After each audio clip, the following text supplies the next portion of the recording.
Oi, meus amores! E na aula de hoje o papo é sobre Manuel Antônio de Almeida, mais um autor do romantismo, com a obra Memórias de um Sargento de Milícias. E o interessante que vocês vão descobrir na aula de hoje é que, embora este livro esteja cronologicamente relacionado ao romantismo, ele tem umas peculiaridades que fazem dele uma obra ímpar dentro do movimento romântico, tá? Inclusive já com algumas características realistas.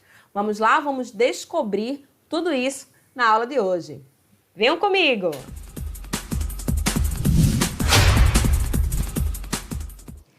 Galerinha, antes de falarmos da obra Memórias de um Sargento de Milícias, vamos bater um papo rapidinho sobre o autor Manuel Antônio de Almeida, tá? É sempre importante conhecer um pouquinho, não é, quem foi o escritor antes de conhecermos a obra. Galera, o Manuel Antônio de Almeida, ou Doutor Maneco, como vai ficar, né, sendo conhecido na tipografia nacional, tá bom? Ele é filho de uma família pobre, viu, gente? Nasceu no Rio de Janeiro, em 1931. Tentou estudar desenho na Academia de Belas Artes. Acho que talvez vocês nem saibam, mas no Brasil já houve esse curso, né? Na Academia de Belas Artes. Mas abandonou o curso para estudar medicina. E fez medicina, se formou, tornou-se médico, porém ele não exerceu a profissão, que é bem interessante, né? Tornou-se médico, mas não exerceu a profissão. Passando a escrever no Correio Mercantil, e aí ele se destaca como jornalista, como escritor, né, na época, tá? E é isso que ele vai seguir adiante, né? Vai ser um dos diretores da Academia Imperial de Música e de Ópera Nacional, né? Vai ter um cargo importante no Correio Mercantil, tá certo? Mas, enfim, né? Ele vai ser um grande escritor. É isso que a gente não vai poder discutir. E o mais importante, um homem à frente de seu tempo, hein? Por quê? Por exemplo, essa obra, não é, que ele nos deixou, Memórias de Sargento de Milícias, vocês vão perceber com a aula de hoje que ela tem grandes coisas bem diferentes do padrão dos folhetins românticos da época, tá? Mas Manuel Antônio de Almeida faleceu, gente, em 1861, ou seja, com 30 aninhos de idade, super jovem, um naufrágio, né, do vapor Hermes, né, ou seja, de uma embarcação. Ele estava indo fazer a reportagem da inauguração do canal de Campos a Macaé, quando houve, né, o triste naufrágio. Entenderam? Então, por isso, o autor não nos deixou muita coisa, né? Mas, pelo menos, essa obra de hoje é um sucesso. Tá joia? Vamos lá? Memórias de um Sargento de Milícias. Gente, essa obra, ela de fato, ela veio para marcar o cenário nacional. Sabe por quê? Primeiro, porque ela é, de uma certa maneira, a afirmação do nacionalismo em nossas letras, certo? Como assim, Kelly, uma afirmação do nacionalismo em nossas letras? Primeiro, porque o nosso autor ele vai começar a se libertar de algumas estruturas importadas do folhetim europeu, do folhetim francês, certo? O autor, ele não vai se basear apenas nessa tradição europeia. Veja, coisas assim importantes, galera. Quem leu o livro sabe exatamente o que eu estou falando. Por quê? Vejam, por exemplo, os personagens que são escolhidos. O enredo, onde é que se passa? Subúrbio carioca, entendeu? A minha narrativa, ela é recheada de um certo humor, não é? Não é um romance, não é um folhetim convencional, ok? Ou seja, ele realmente vai romper com os padrões típicos do folhetim romântico daquele período, tá? Ele realmente vai trazer algo inovador, algo diferente. Esse livro, né, ele veio para marcar, para trazer algo diferente para a gente. Embora ele tenha sido publicado, né, lá atrás, nos anos 50, beleza? Bem, galera, como estávamos conversando, né, essa obra que data aí de 1853, não é?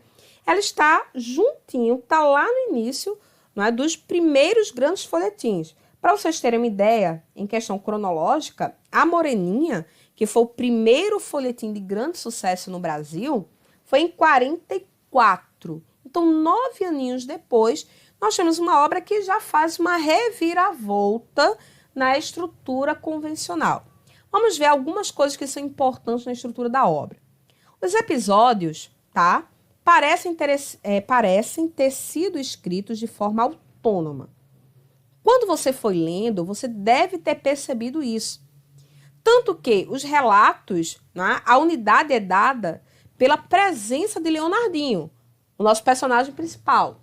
Ou seja, o nascimento, né, os pais se conhecem, né, isso no início da obra. E isso já é um momento, inclusive, de um certo humor, de uma piada para um relacionamento amoroso que ocorre, né, na vinda de Portugal para o Brasil. O pai e a mãe de Leonardinho vão ter, né, um rolo, né, vão ficar, tá certo? E para falar sobre isso, ele coloca, né, a pisadela e um beliscão. Ou seja, o meu personagem vai ser fruto de uma pisadela e de um beliscão. Então, eles gostaram tanto do babado que, ó, quando ela desceu do navio, já desceu enjoando, né? Só que o problema é que a mãe de Leonardinho, a Maria das Hortaliças, era uma mulher já interesseira. Vocês perceberam isso? Né? Uma característica que não é típica da mulher romântica, por sinal. Por quê? Porque essa personagem vai abandonar, olha aí, a família.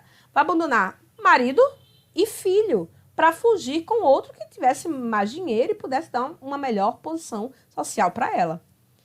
Alguns críticos também, gente, preferem dizer que este livro é uma novela, tá? E não um romance. Por quê? Por causa dessa autonomia dos capítulos. Por eles serem, né, mais independentes, entenderam? Mas existe aí uma dúvida, então você não pode chegar a dizer que é uma novela. A maioria ainda bate o martelo como um romance. Que você tem a história de Leonardo, né, desde o nascimento, desde o antes do nascimento dele, até ele se casar e se tornar um homem respeitado na sociedade. Não é isso? Então, um adulto, uma pessoa já mais velha, ok?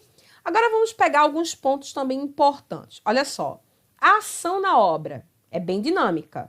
O tempo todo temos aventuras de Leonardo. Leonardo que apronta com todo mundo nessa obra, praticamente. Né? Até o pobre do padre, né, dança na mão dele. O narrador, gente, é importante, hein? Eu tenho um narrador, gente, onisciente, narração em terceira pessoa. O narrador, ele já faz algumas intromissões na narrativa, tá? Isso não é típico do período. Isso a gente estava comentando, ou você deve já ter visto, em obras de onde? Machado de Assis. Isso é uma característica que Machado irá aprofundar na prosa realista. O narrador onisciente fazer intromissões, parar a narrativa para comentar alguma coisa sobre os personagens.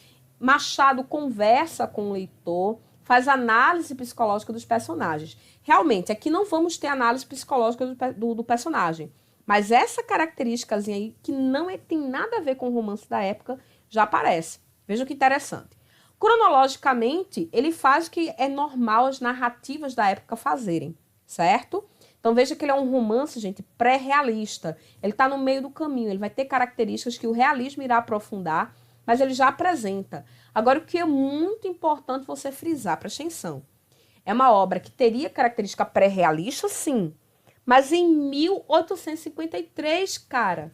O realismo no Brasil vai ter a primeira publicação em 1881.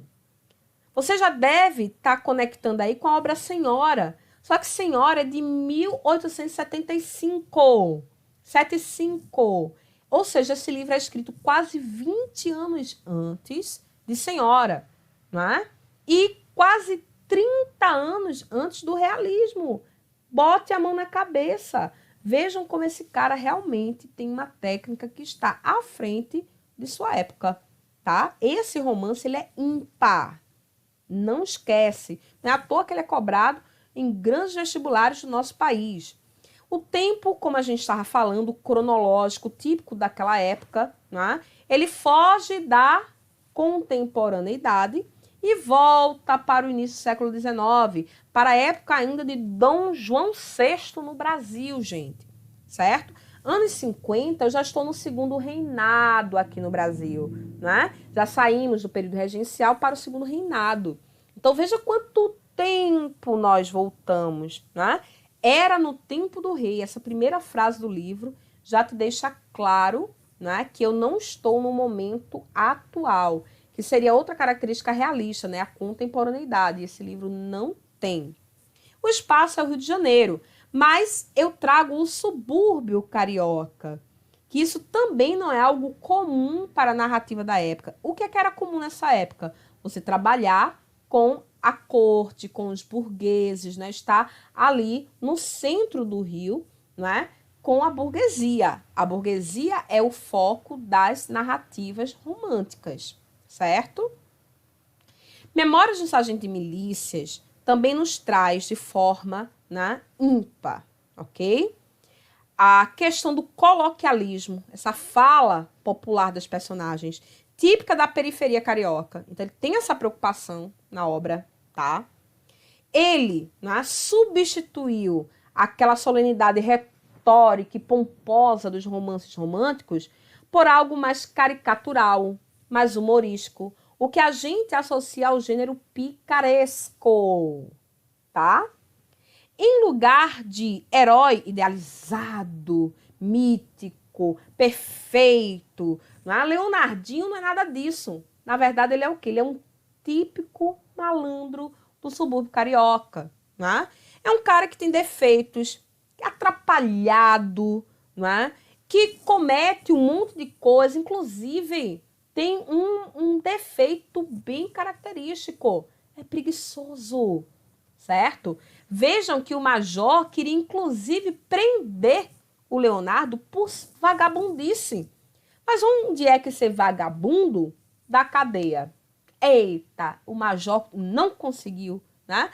Mas ele queria, tentou de todas as formas, porque Leonardinho realmente era, né, esse típico anti-herói, gente. Ele não é um herói romântico, tá certo? Ele tá mais para um herói picaresco, tá certo? Humorístico, caricaturado, tá bom?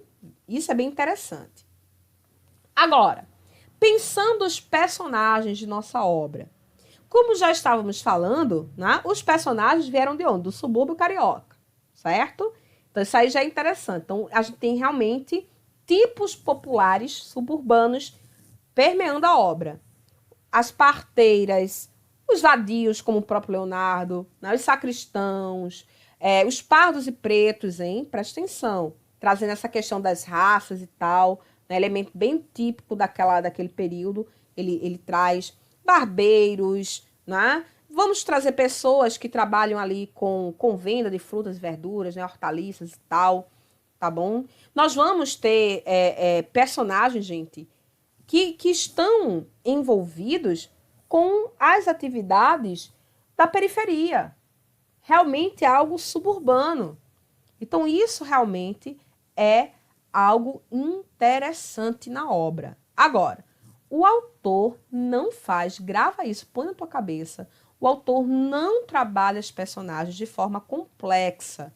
Ou seja, fazendo análise psicológica, individualizando, como o realismo vai fazer, como Machado vai fazer. Isso não tem na obra.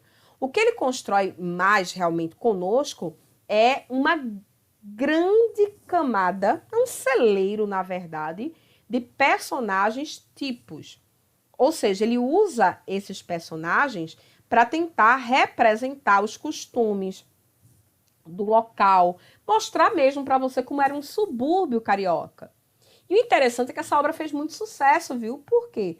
Porque as pessoas, de uma certa forma, vamos pensar os burgueses, talvez muitos nunca tenham pisado nesse lugar. E aí você pega e começa a ler uma obra, né, que de início chocou o público. Por quê? Ai, né, eu tô lendo sobre isso e as pessoas não se identificam com aquilo. Mas, por outro lado, a obra vai chamar a atenção justamente por isso, por ter tipos diferenciados. né? Então, é uma obra realmente que é para um público diferenciado daquela época, ok? Muitos personagens da obra, não esqueçam, são movidos por interesses, tá? O José Manuel, o Leonardo Pataca, a Maria da Hortaliça. Então, nós temos isso também na obra, que é uma característica do realismo. Lembrem que os personagens realistas são movidos por interesse, questões financeiras. O dinheiro é a base de tudo, não é? No realismo, das relações, tá? Alguns deles não têm nome, vocês devem ter percebido que eu tenho o padrinho e a madrinha de Leonardo. Eu não sei o nome deles. Então, por que é que o autor faz isso? Porque a intenção dele é meio que usar esses personagens como alegorias simbólicas, não é? É falar dos personagens, não é? Como Gil Vicente fazia, tá? Lá no humanismo. É pegar esses personagens e construir personagens tipos que vão representar a sua categoria. O padrinho é o barbeiro, a madrinha é a parteira, tá? Então, padrinho e madrinha, ok? Então, eu tenho um grande conjunto de personagens. Os personagens mais marcantes da obra, né? Eu fiz uma listinha aqui para vocês, tá certo? Vidinha, que é uma mulata que se envolve com Leonardo, né? O Major Vidigal, que fica o tempo todo ali, a autoridade querendo prender Leonardo.